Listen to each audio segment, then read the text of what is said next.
S'approvisionner en eau potable, une équation difficile à résoudre pour les 20 000 âmes de Bodokro. Bodokro, localité du département de Béoumi, région de Bouaké. Tout le monde souffre de cette pénurie.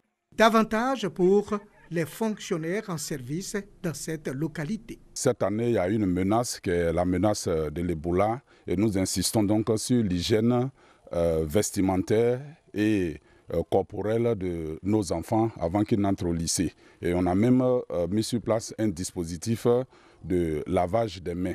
Donc imaginez que nous ne trouvions pas du tout de l'eau pour que nos enfants puissent laver leurs mains pour pouvoir aller en classe. Pas plus tard que hier, je n'avais même pas un bidon pour me laver. Il a fallu attendre jusqu'à 19h, aller implorer celui qui garde la pompe pour pouvoir boire de l'eau. Le manque d'eau potable conduit la population à partager ses points d'eau de surface avec les animaux domestiques. Ainsi, l'eau, source de vie, devient source de nombreuses maladies. Actuellement, on doit préparer, mais on ne trouve pas l'eau pour préparer. Il n'y a rien, il y a de l'eau comme ça. Quelqu'un peut boire ça là, on est dedans. Mais on pompe là, c'est une seulement. Il n'y a pas de deuxième pompe. On ne trouve pas l'eau à boire, on ne trouve pas l'eau à manger.